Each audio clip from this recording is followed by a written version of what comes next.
अब पढ़ेंगे भाई हम ये स्थलाकृति पढ़ चुके हैं। अगली जो वेद स्थलाकृति है वो है नदी वेदिकाएँ। नदी वेदिका स्थलाकृति कैसे होती है?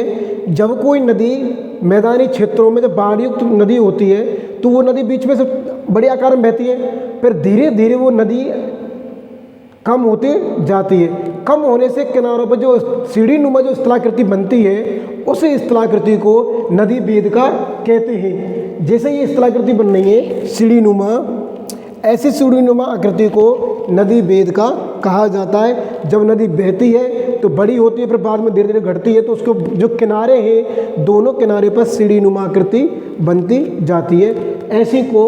ऐसी स्थलाकृति को नदी वेदिका कहा जाता है।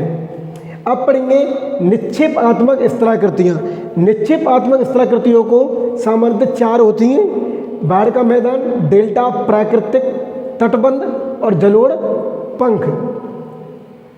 डेल्टा क्या होता है? डेल्टा नदी द्वारा जो मुहाने होते हैं उन मुहानों पर जो मलबा इकट्ठा कर देते हैं तो उनसे एक डेल्टा का निर्माण होता है।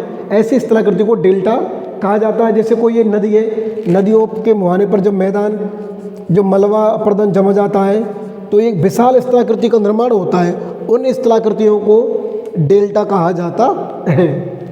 आगे है प्राकृतिक तटबंध, उसके बाद पढ़ेंगे हम जलोढ़ पंख। जलोढ़ पंख क्या होता है कि जब कोई ऊंची एक श्रृंखला होती है, उस श्रृंखला में जिस ऊपर के जो पर्वत है उस पर्वत पर निक्षेप के माध्यम से उसकी जो कड़ है वे टूट टूट के नीचे गिरते हैं, तो ऐसे गिरने से उनकी जो आकृति है वो एक पंख जैसी बन जाती है और ऐसी आकृति को बोलते हैं हम जलोढ़ पंख।